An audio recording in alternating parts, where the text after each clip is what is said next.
Okay, here I've just opened an instance of EasyBuilder Pro, and I'm going to go ahead and I'm just going to make a new project so we can get started, and I'm going to use a CMT 3090.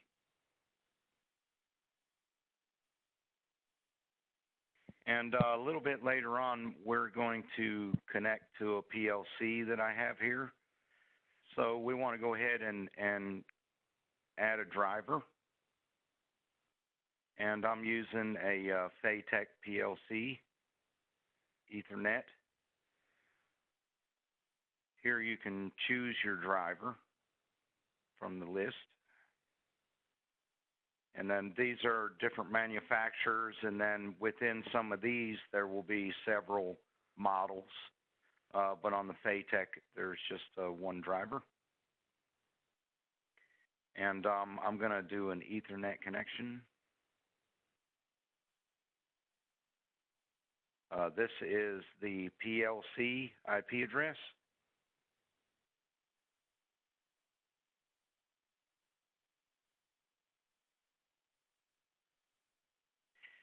And the software is smart enough to assign the proper port for the driver that you're using, so it's a good idea usually not to mess with the port. There are some other settings here. We can add a little turnaround delay if your device requires a handshake or there's a lot of network traffic and you need to add a little delay in between the sending of your COM packets. And then there is we've also got this feature here where you can resend your COM commands multiple times if you need to, depending on your situation. And then we also have a timeout delay here, so you'll get a no response error after this preset amount of time if there's no comms.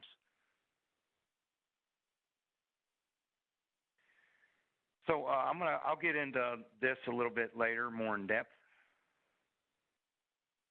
So to get a little more familiar with EasyBuilder Pro, we utilize a ribbon type display in our version 6 or later. We have our Home tab, and this tab has pretty much what you need on it most of the time. You'll notice there are a little bit smaller icons. Here you can get into your system parameters. That's where we just were. Within your system parameters, you can define your device drivers for your devices or remote HMIs. You can define the HMI model. We've got our general tab with some settings in here. System settings, your remote settings. Let's say you wanted to set up a VNC connection. We've got our security tab here. This is where you set up your user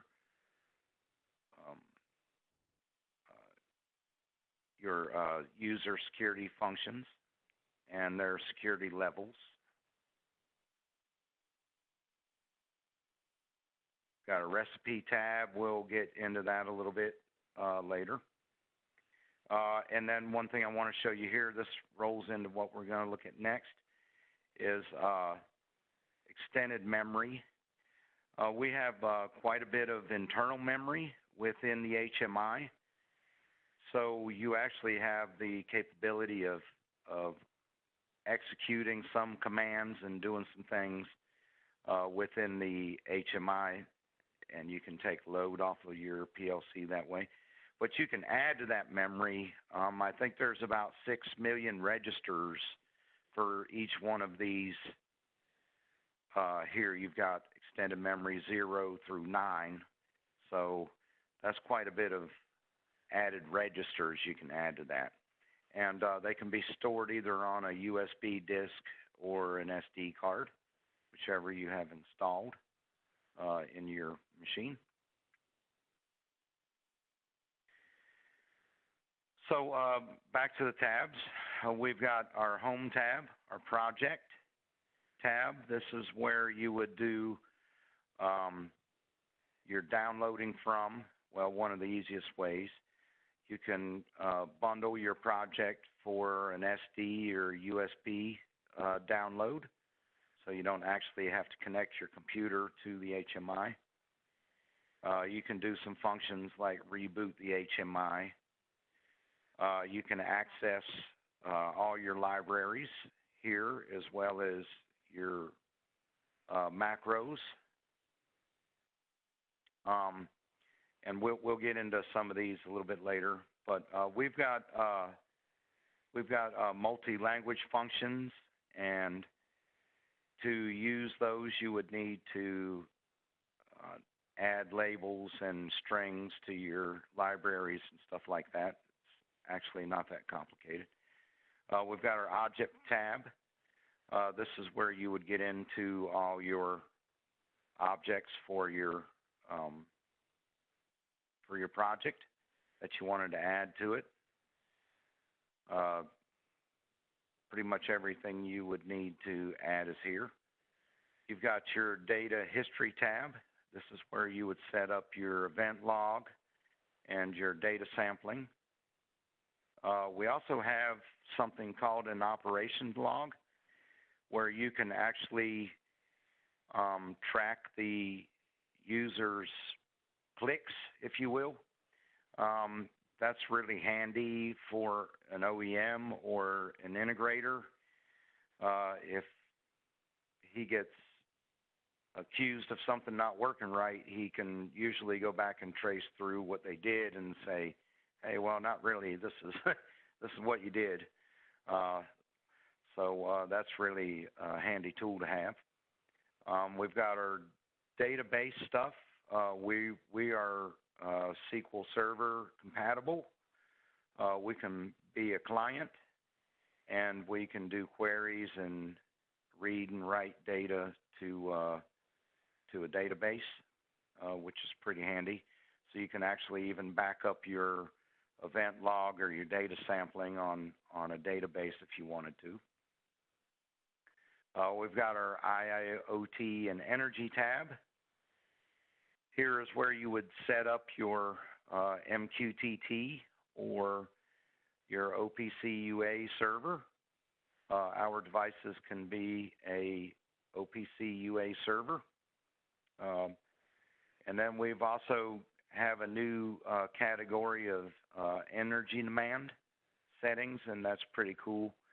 We won't get into that very deeply in this session, but we've got tools in there for you to calculate energy demand and stuff like that. We've got our View tab. This is where you would set up I guess you would call it the integrator experience. You can turn off and on things. Here you can display the actual touch area of each thing. You can show the object ID or the addresses of the actual object. We have some objects there. And you can turn those things off and on because you can get it really kind of busy if you want to. You can also turn off and on these tabs here.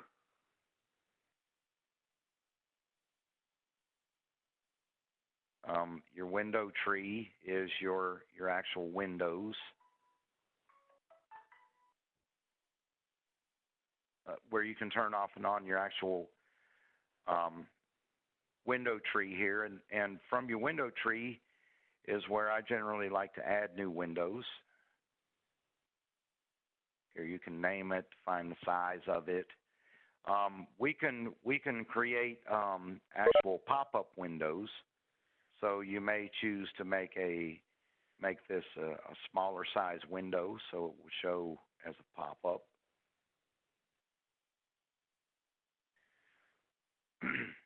We also have our Tools tab. This is where you access your external tools. like CMT viewer. Since this is a CMT model here, it's CMT viewer compatible, and we'll do a little bit about that with that later. You can access your recipe data database, system setting editor, Easy Watch, address viewer, all that stuff's on this tab. These are all external tools. So I'm going to move on to creating a couple of objects here. I'm going to start out with a bit object. Now, when I say bit object, I generally mean a either what we call a toggle or a bit set or a bit lamp. Now, one neat thing about this, if I did a say a bit lamp, I could define this lamp and use it here in my project. And let's say that during development, I found a need to you know, in my release copy, that's just going to be a lamp, but I need to be able to turn that off and on for development purposes. One neat thing I could do is just quickly switch that to a toggle and change the attribute to toggle. So now that bit lamp is now toggle, so I could always just touch that and turn that bit off or on. We have some common tabs within most of our objects. You'll see these same tabs. We've got the General tab. That's where you would define the read and write address. On a lot of our objects, you can read and write from a different address. So let's say that I would want to turn on M0, but I needed to, and that may turn on, say, Y0, and or I did that backward actually. And somewhere in my project that turned on Y0, and I wanted to see that turn on, then that would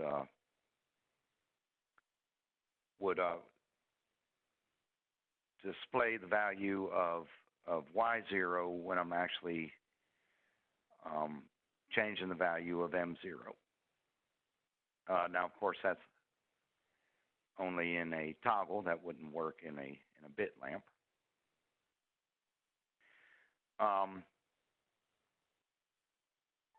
We also have our security tab. Now, we do a couple things in under the security settings. We can do a we have an enable disable function. Some people call that visibility, but we use enable disable because we do a couple of different things. We could either do nothing, or we could hide it when it's disabled, or in this case, we could even gray it out when it's disabled. We can define the address that controls the enable disable function. It can either be an internal register or a driver register. And the state of the register to define when it's enabled and disabled. Then we have our user restrictions. This goes back to where I showed you the security tab earlier. And we have different security classes that you can choose for each object. And then how the restrictions are handled. You can display an access warning. You'll have a little pop-up that says that access is denied and you need to log in. Or you can make it invisible, where the user can't even see it unless it's enabled. And then, of course, we can emit sounds here. We have a sound library. with different sounds. That these are embedded, or you can actually create them and bring them in yourself. PLC no response. Cut or test. So you can use those if you like, or like I said, create your own and bring them in and save them. We've got our Shape tab. This is where you define what the user sees, and you can access the picture library from here if you like, and decide which one you want. You can pick different libraries. So in your picture library, we have two tabs. We've got our project tab, and these are what are used in the project, actually. And then we've got our library tab, and we can access the libraries that we have queued up in our project. If we don't have the library here that you need, we can queue more libraries in our project by going to the library browser, and you can find the library that you want and click Add to Project. And you can go through and add as many as you needed to.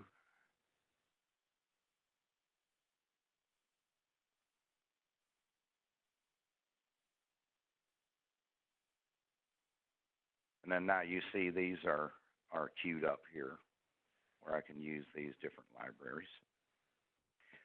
One quick note, you can create your own as well here by going to the Project tab and clicking plus. And then here you can actually add your own images. You can bring them in from your, I think I may have some on my desktop here, some images.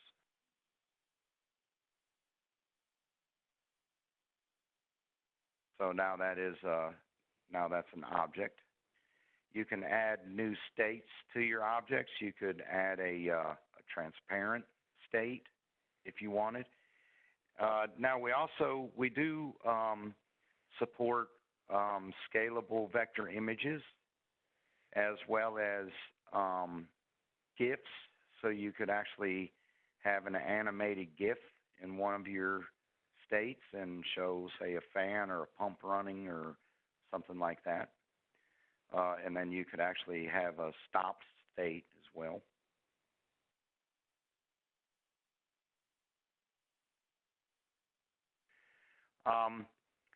We have a feature here too, where we on the side here you can see these tabs. You can get to your shape libraries and your picture libraries quickly here. Your sound library. We also have a function where you can go anywhere in your project and you can right-click an object and jump to that selected library. So then I could easily just change another object by highlighting it and then clicking the little check mark here in the corner.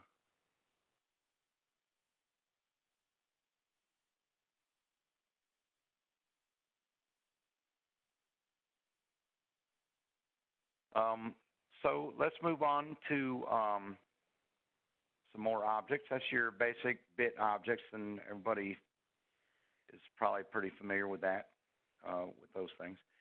So, let me go with this too. We've got a bit set object, and here you can do a few different things with it.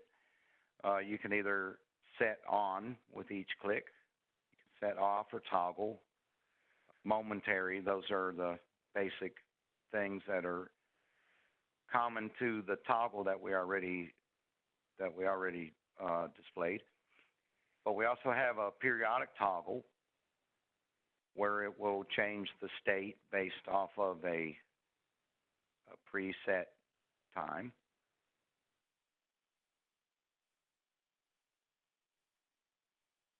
We have an object set on when window opens, so you can define an address, and it will set that on when the current window opens. And of course, it's invisible; user won't see that. We have set off when window opens. We have set on when window closes. Off when window closes. We've got we can follow the backlight. So this bit could come on when the backlight went on, or off when the backlight went on, so on and so forth. That's pretty self-explanatory. We've got our numeric objects. Here's the numeric input. And here we've got a couple of tabs that weren't on the other one. We've got our data entry tab. And this is a CMT unit, so it could utilize the system keypad. This is if you were connected through a mobile device or a tablet or, say, your desktop, then it would utilize the keypad of your device, so whatever popped up.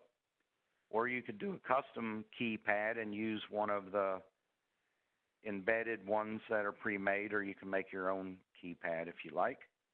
That would pop up on the screen, or in this case, the regular system keypad would come up, whichever one you're used to on your phone or your tablet.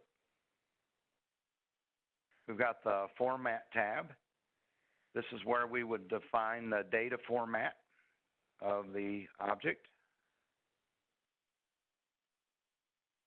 You can imply a decimal point here.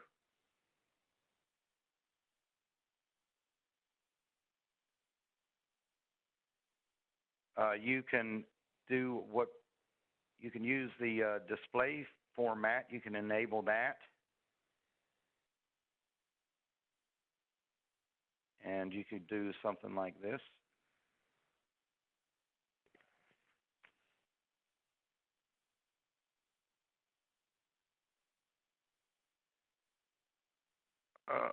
Percent, or you could put something in front of it.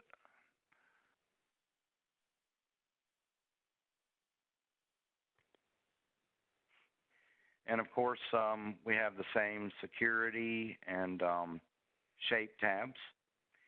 Or you can choose not to use a shape or a picture, and it would just show the text.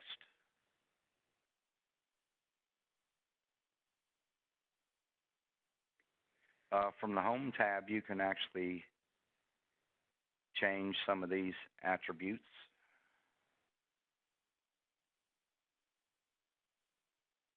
You can change the state of the project for your own display.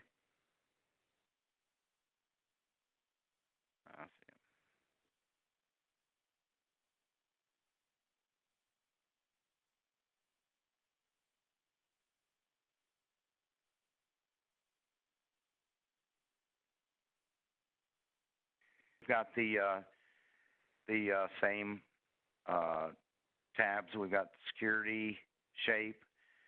Here we've also got the font tab. You can set up the alignment. On a numeric thing, you can object. You can display the leading 0 if you wish. Also, sometimes that's handy when you're doing like an input for minutes on a time input or something like that. Of course, you can change the font and the size here. And then we've got our Profile tab. This actually will define the position and the size.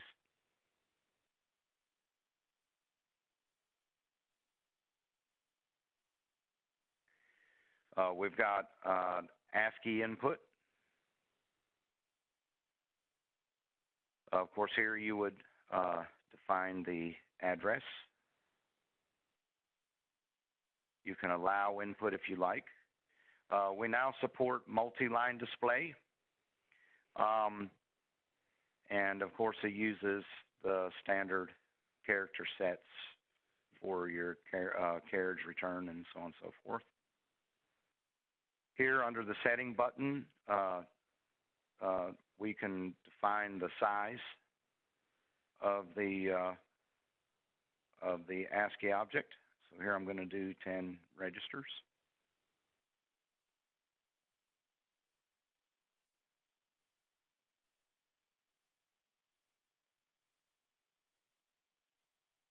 We've got a word set object.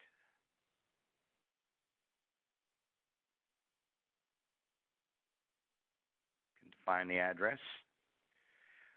You can do a notification bit. So after or before writing, you can set a bit on or off. You can define whether it is a local or driver bit.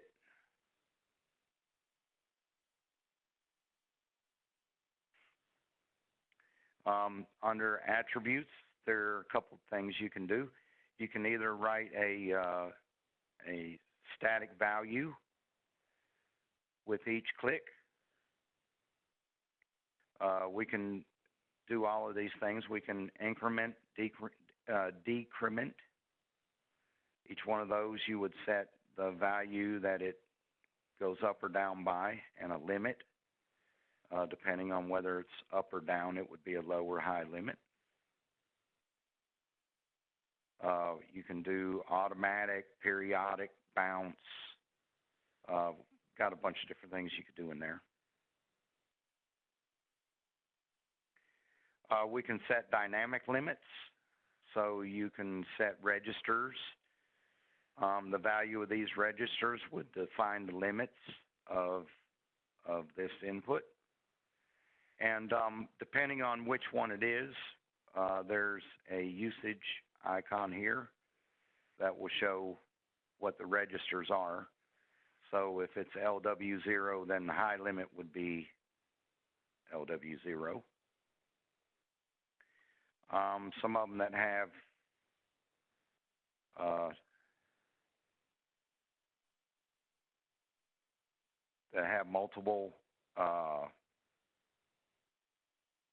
multiple limits, then it would show, like, say, a higher and low limit would show LW0 and LW1. So anyway, that's your word set object.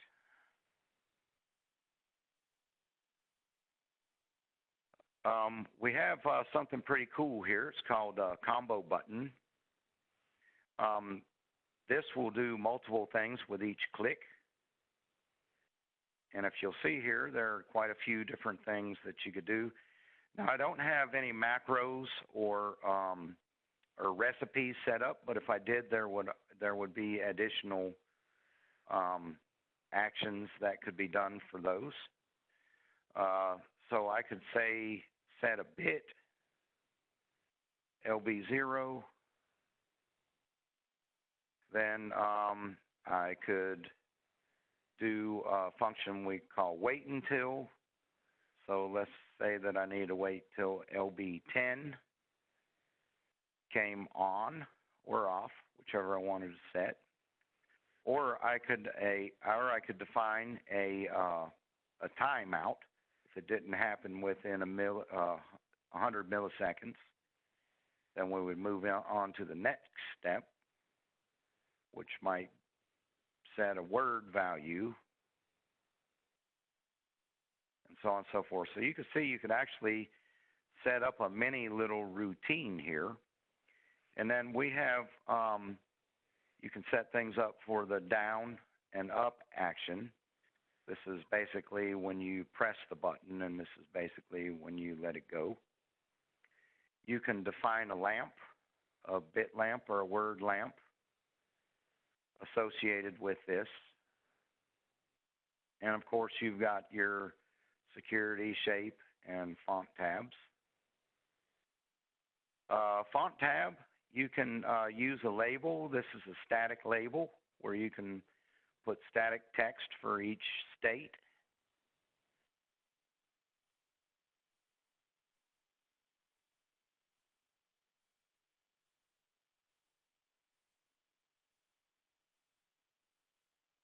Well, actually, that should have been 0 and 1.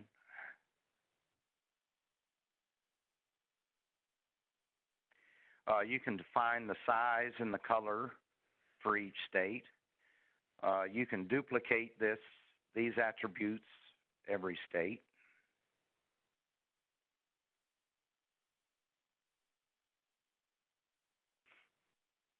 And of course, you can duplicate the same text for every state.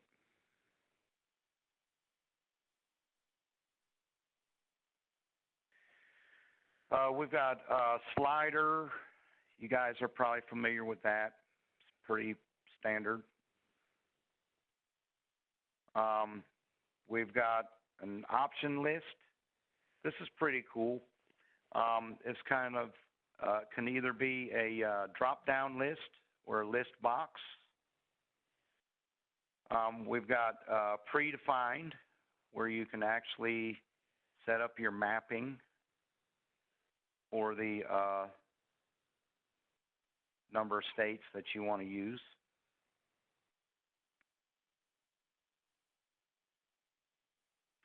So you could define a value for each item, and then you can actually add text to it.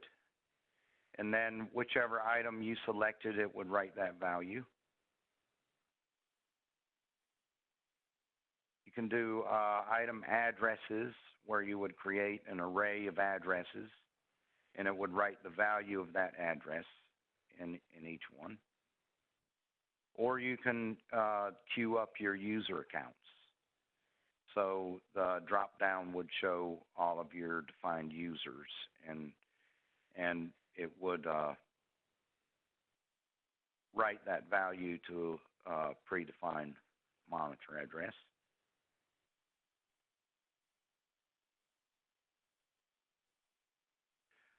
We have our function keys.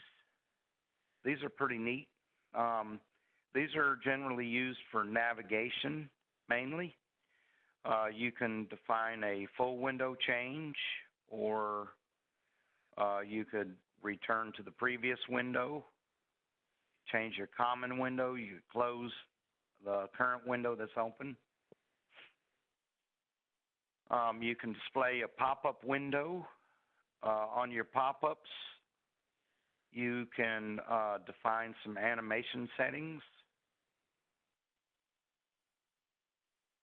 And here you would sort of determine the duration and the direction, say on the float or a fly. And that's for open and close. You can define those things. You can execute a macro. If I had one written, I could select one from in here with this button. You can do a screen hard copy and write that to any of your installed media. So it would actually take a picture of the screen and write it to your media device. You can use this button to acknowledge alarms, or you could import user security settings from your USB stick.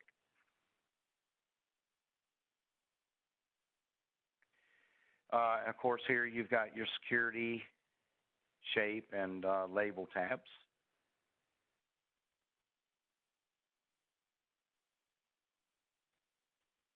We've got animation devices.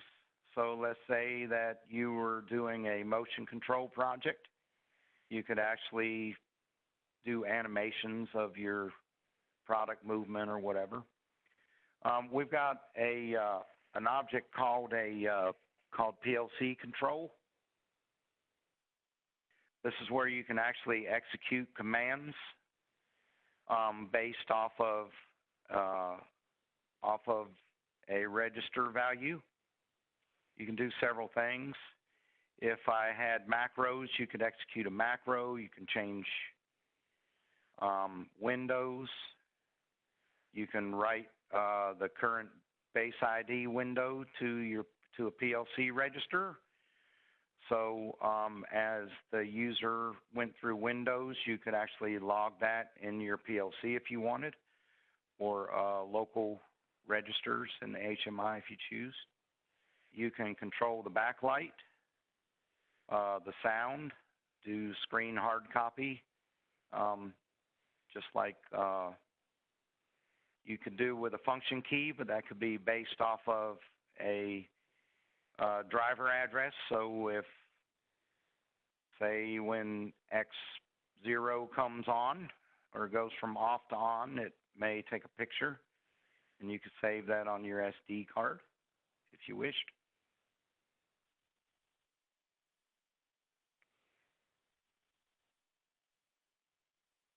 We have our embedded windows, direct window,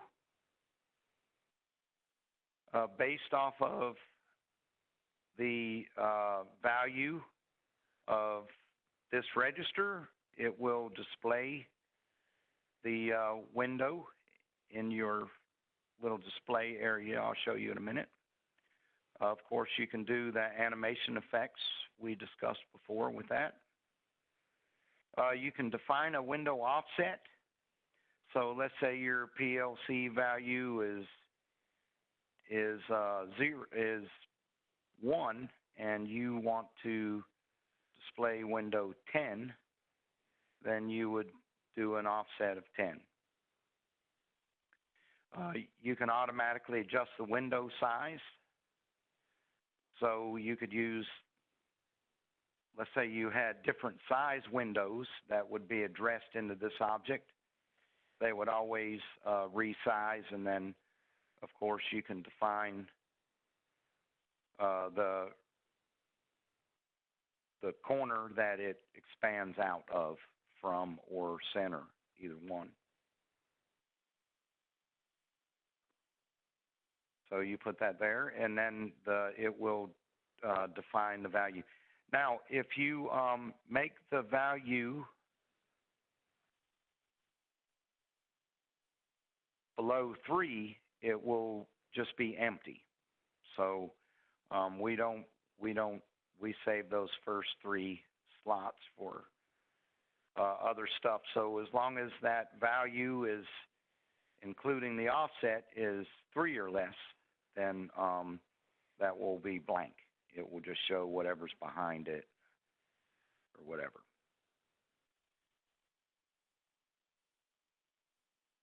We've got our media devices, or our media category here. We've got a picture viewer. So we can actually display different images that are stored on our media. Here's another shortcut to do a screen hard copy. Or you can store media directly in your root directory. Or you can define a file path. So we can do an ASCII input and define our file path and actually pick which picture we want to show. We've got our PDF viewer. OEMs and integrators really love this because they can put their control circuit drawings or their manual right on in PDF form, right on their SD card or USB disk, and the user can actually view that stuff. Really neat the way that works.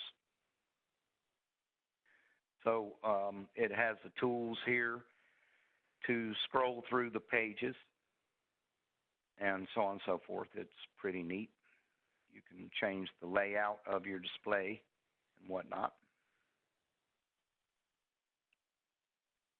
We've got media player where you can actually play media clips from the that are stored on your device.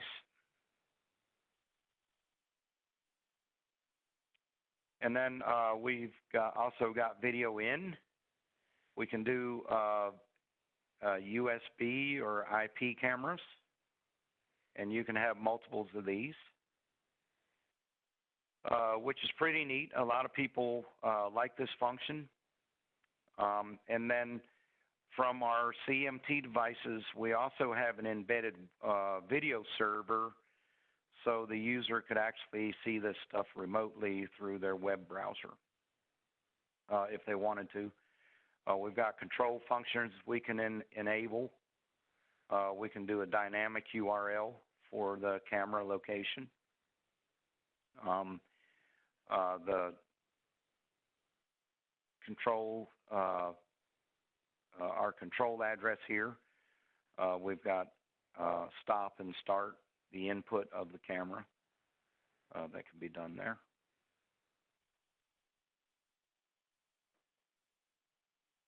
We've got our barcode reader.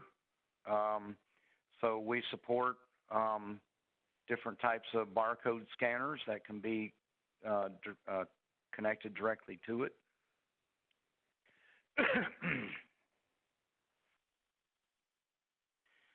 We've got our time related.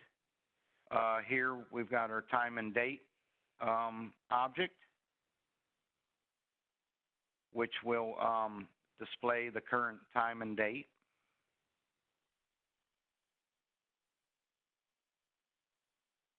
We've got a timer. We can actually create internal timers here on the within our HMI that will execute certain functions. Here we've got different types, our modes. So here I'm going to create an accumulative on for 1 second resolution. I can define a display address that will display the value of the timer. We've got an input bit we can define, either a local or a driver address. And this turns the timer on. Got our output bit that shows its timing. Got our measurement bit that would turn on when it times out. Here we can use a static predetermined time, or it can be entered in through a register. And then we've got a reset bit in this particular case that we can actually reset that timer. And these work beautifully. I've used these quite a bit. They're very reliable, and I use them all the time to turn stuff off and on. They work great.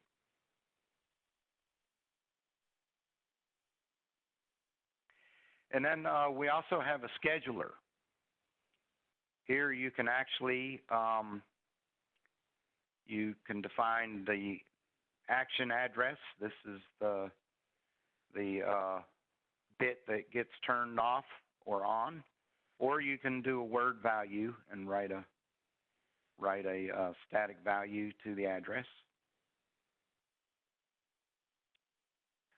You can either have it just static. You can define when it comes off and on certain days. And then you can also define a turn-off time on the same days. Or you can define an array of control addresses, and each one of these are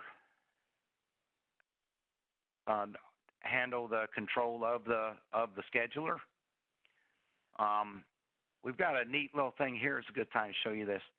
We've got an interactive help menu. And so if you ever wonder about any of this stuff, you can go over to the help menu and actually, let me go ahead bigger. And actually click on each one and it will explain to you what each register does. And this is pretty complete. So most of everything we have has this interactive menu on it. So I won't get into all the details, but you can define a start, stop time. We've got action mode, which enables and disables the daily part or the timer itself or the scheduler itself. Here the start and end days is a word, and then we've got an array of bits within that word. So you just turn those off and on for each day. Pretty neat.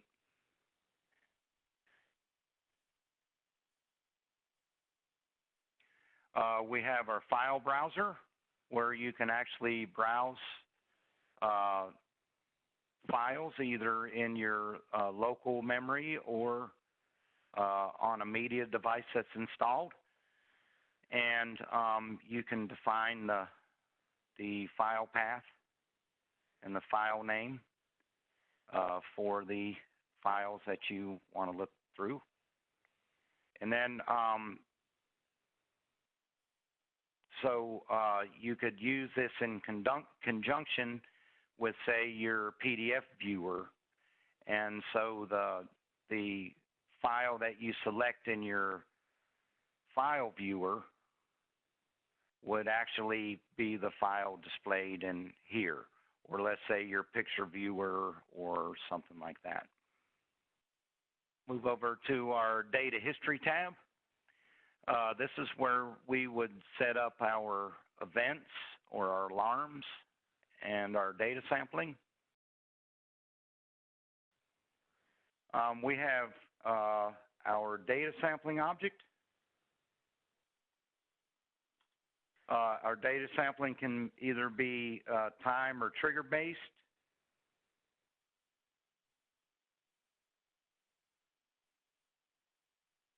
And I'm going to go ahead and just do this. And so you can define a starting address for this particular data sampling object. You can format the data sample and give it a name.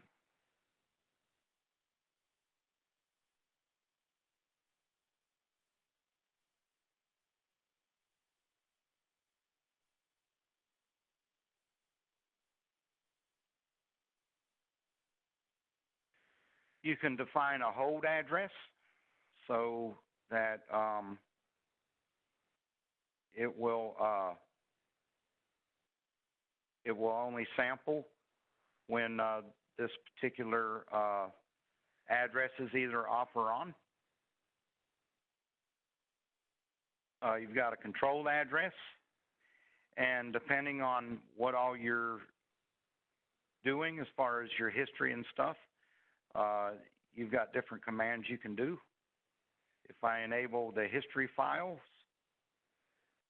there will be more options available in the control address.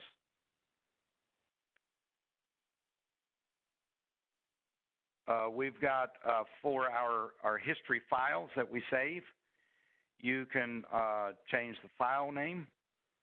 We've got a custom file handling option available where the files can actually be named by the date, and there will automatically be a new file created when the date changes down to the resolution you have it at.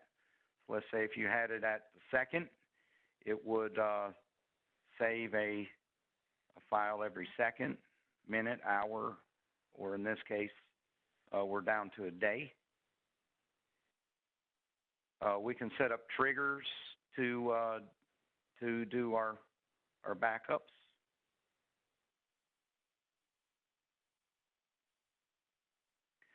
We can define where the files are saved at, either in our local HMI memory or on a USB or SD card. And you can define a preservation limit of up to this many days. You can do an auto sync and define up to down to 1 minute you can sync. And then you can also enable a status address that will show whether there's an error or if it's in the middle of syncing or idle.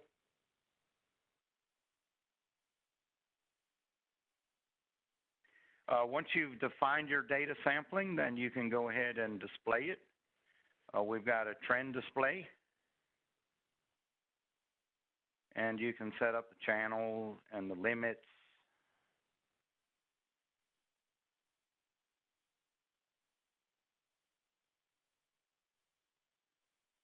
And the pen color and all that kind of stuff. Pretty standard. We got a historical data display, which kind of will show your data in a sort of like a spreadsheet type looking thing. You can change your title and stuff like that.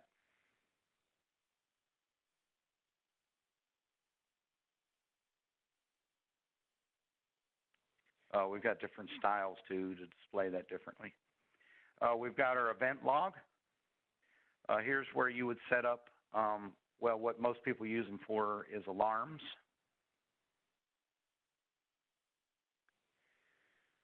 It can either be a bit or a word alarm. And you can define the state or the value of the register.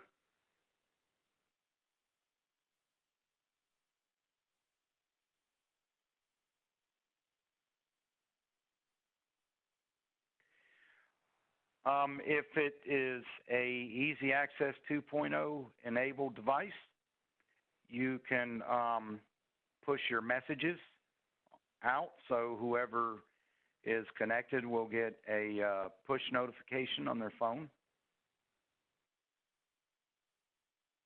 You can set the priority, and then we also have categories, up to 255 different categories.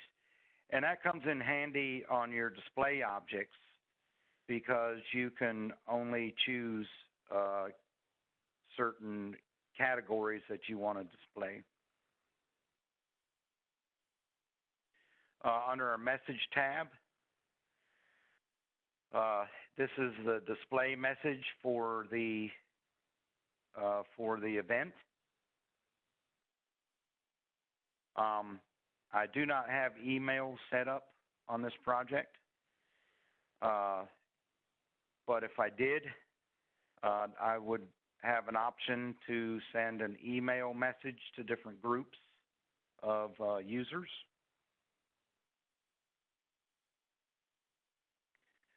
We've got a statistic tab on this, so you can actually track these and write those values to registers, either internal or PLC registers.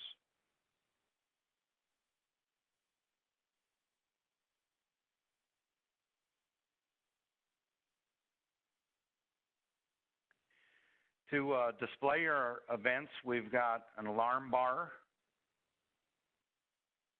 It's just a scrolling bar, and they only show the active alarms. And you got a few options here on what you want to show.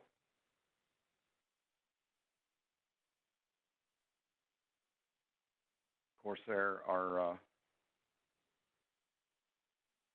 you could change the visibility of this based on which users are logged in. And of course, you have your shape and font tabs.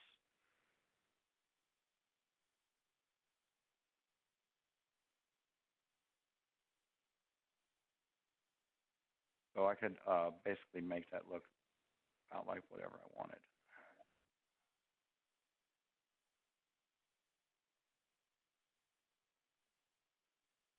We've got an alarm display.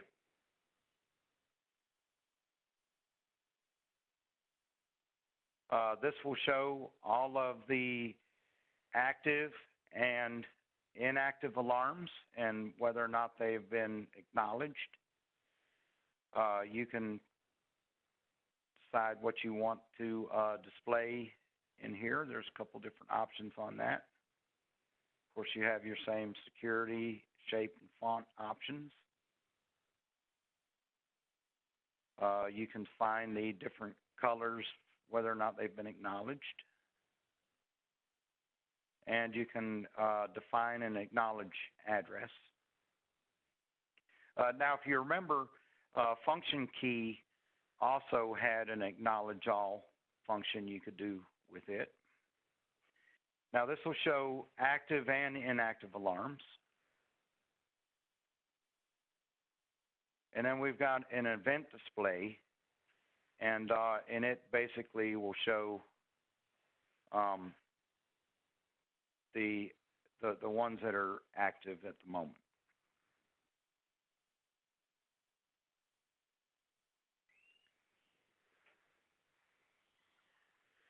We've got a new event object here. It's the event bar chart, and you can display statistics on your events over time. It's a pretty neat looking object.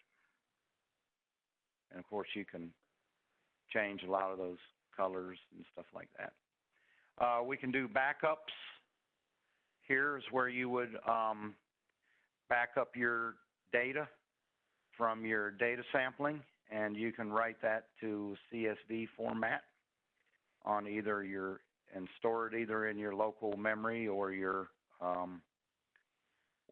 media device. And you can do a per page or a global. I'm not going to get into all that. It's pretty self-explanatory. You've got your operation log settings. When you enable this, you can choose any objects that are in your project that you want to track, and you can store the time, date, and state or value that was entered, and also the user that is logged in at the time. So that's a pretty handy tool to have, and that just kind of runs as a background type deal. Or you can display your operation log, if you like, on one of your user screens.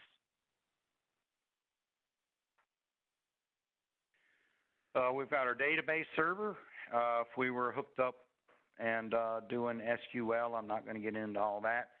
But like I mentioned before, we can do queries and read and write data to a database. And that can even be user-defined data, or it can be logged data from your event log or your data sampling. You can save all that. And then over here, there's all these tools. We're not going to get into an MQTT or OPC project today. That takes a little bit. I'm sure we'll do other training sessions on those. And then, of course, your view and tool tabs.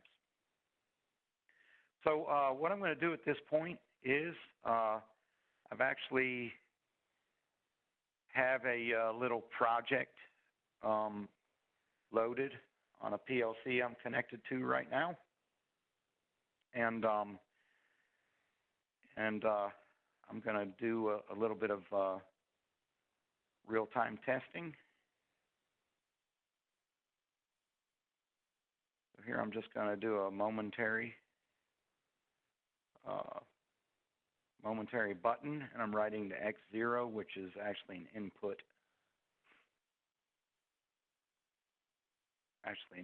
On this machine.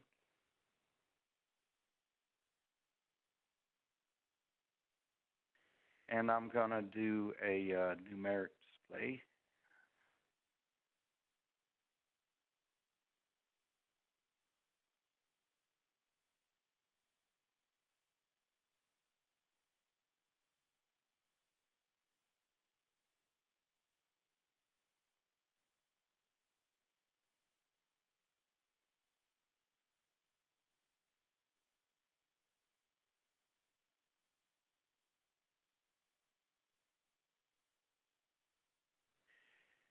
So I'm just going to do a quick download.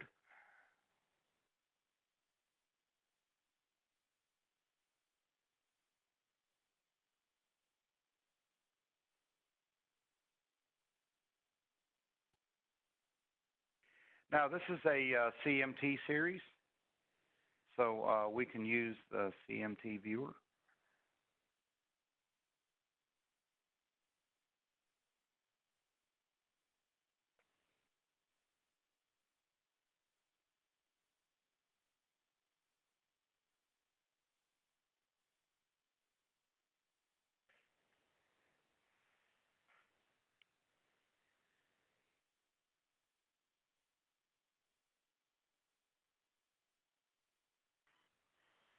And here you can see it works pretty quickly.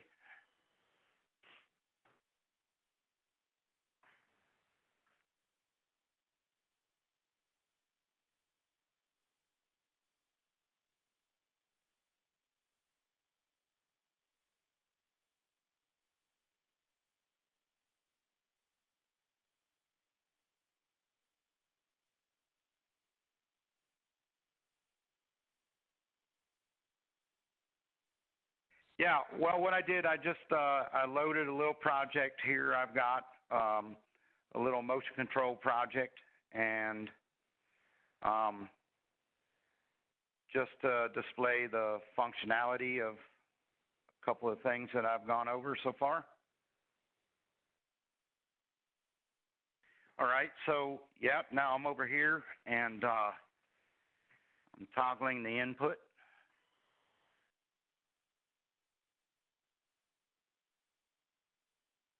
And you can see in real time that it works nice and fast.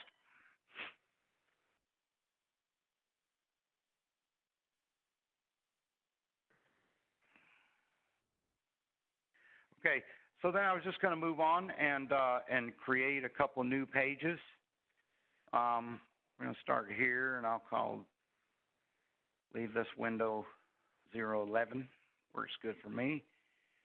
And I'm going to make it about half the size it is.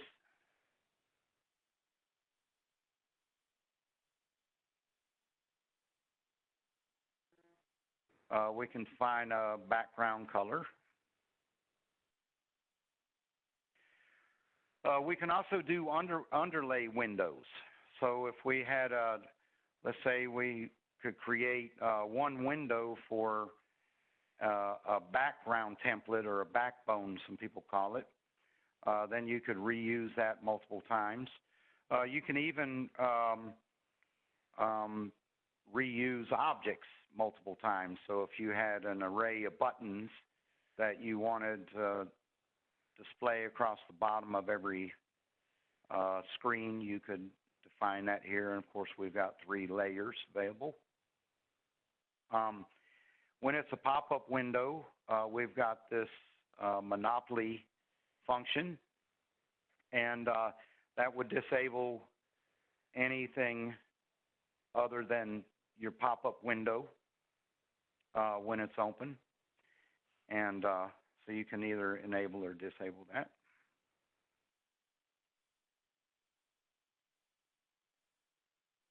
So now you can see that this is a smaller window here.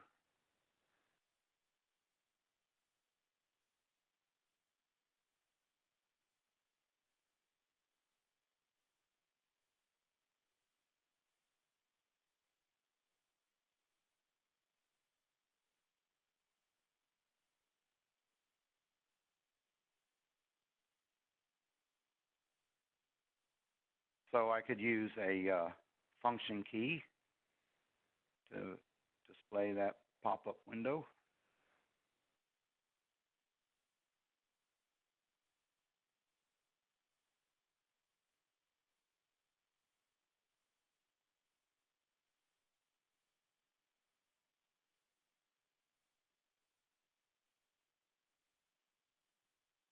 Just going to do a quick offline simulation here.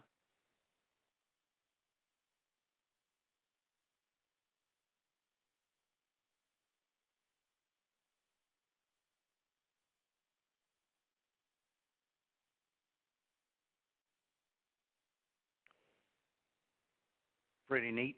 Now, a lot of people use a small window like that, and one of the embedded window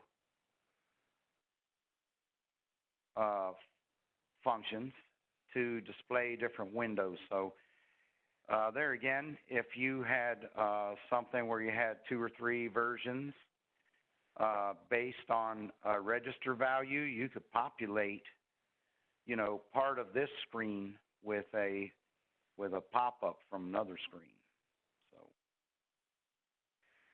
So you can actually define a transparent color if you wanted.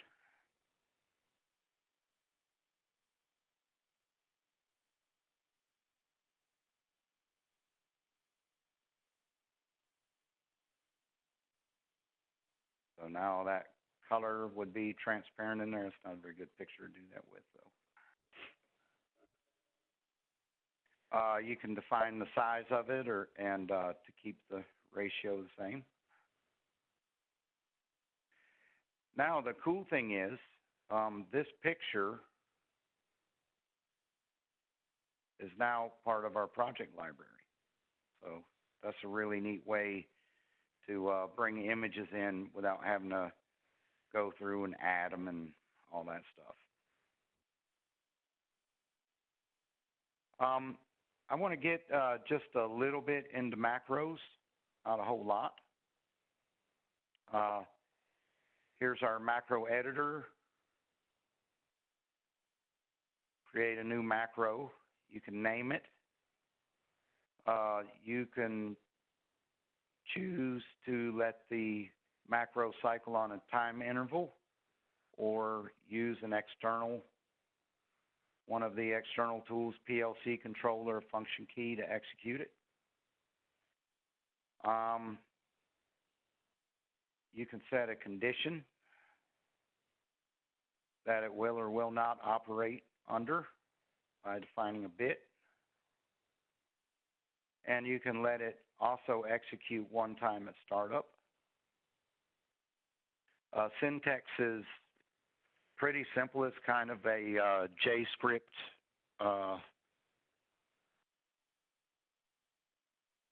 copy, sort of. We define our object.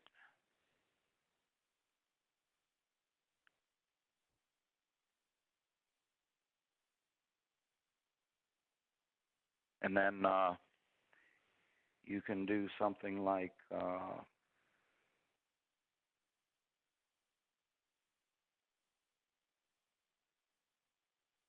get data.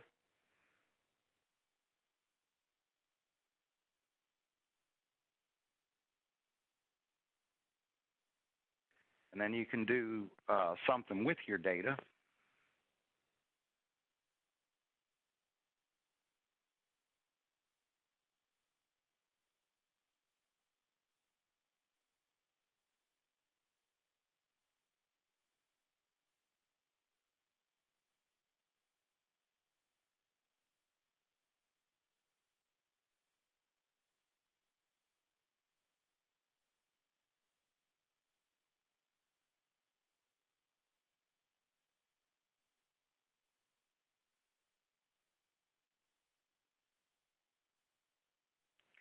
Something like that.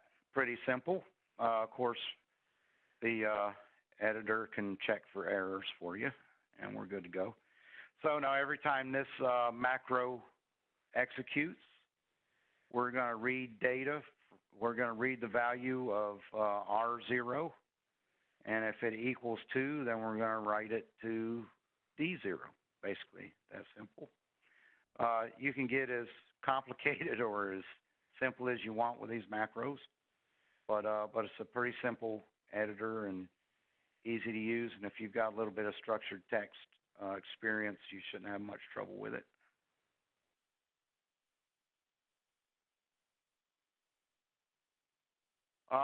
And then, of course, like I said, now that I've got a macro, I can do a function key, and I can execute our macro with a click, or we can use our PLC control. And now you see I've got the execute macro function there, and that can be based off of a local or a driver bit state. Let's look briefly at recipes. There's a couple ways we can handle recipes. There's the more, we've got a really simple method that where you can store some values without creating some full-blown recipes, and I'll get into that in just a second. But if you did want to create recipes, you can just add them, give it a name.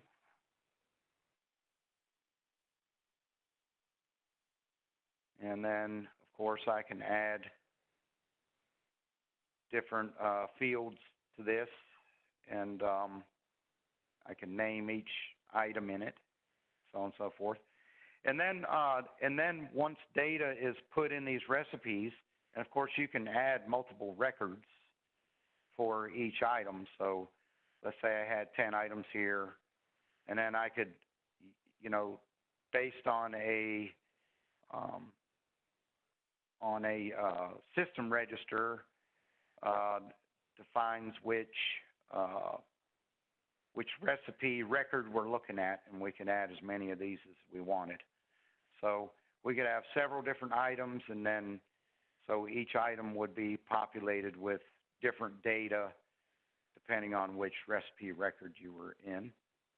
And then we got a tool where we can go ahead and create, you know, add a bunch of records to these if we wanted to. That would be embedded in our project file.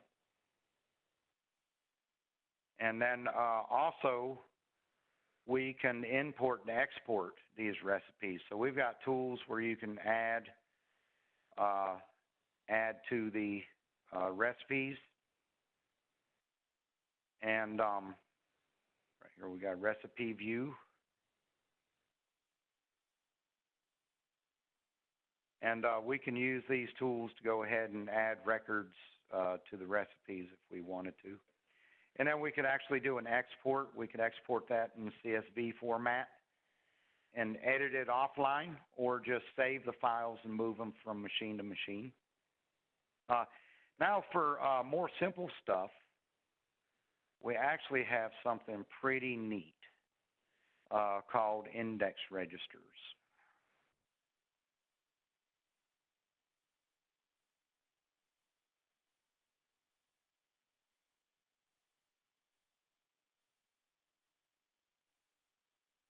So what this will do will actually store data. There is a system tag that you use, and let me find which one it is.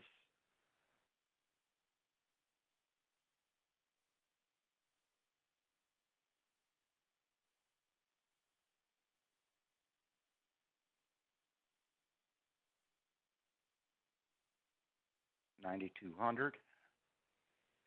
So the value of this register here, 9200, will define which index we're in. So let me do a quick, hopefully simulation will run this time.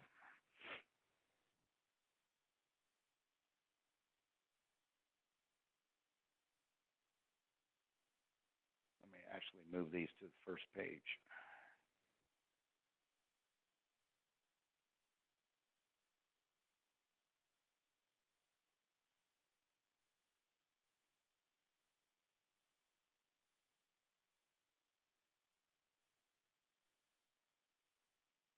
So I can enter 10 here in index 0, and I can go to index 1, and I can make that 20. Go to index 2, make that 30, let's say.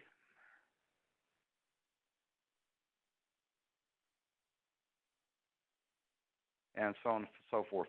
So then I could actually use a data move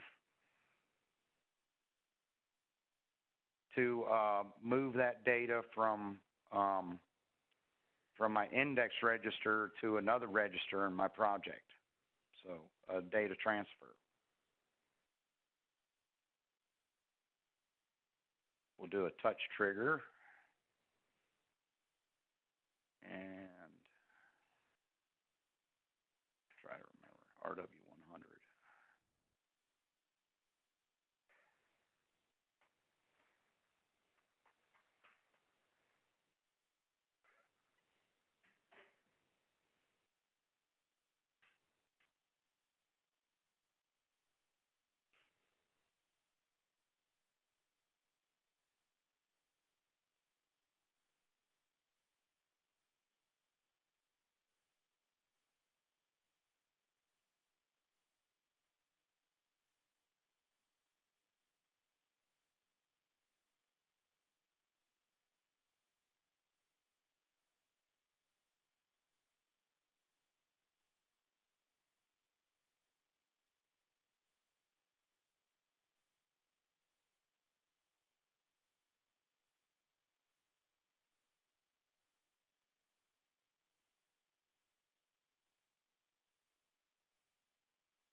So that's a real simple way without having to do a full-blown recipe.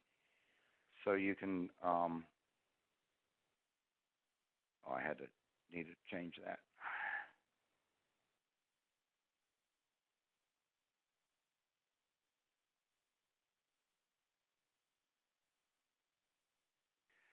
Without having to do a full-blown recipe to move that data. Pretty neat. Oh, actually, I needed to do index register on this one.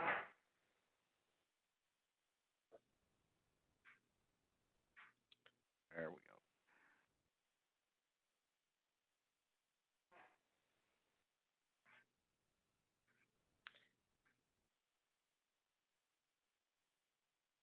So that's how that works. It's a lot simpler than doing that. So let's say you had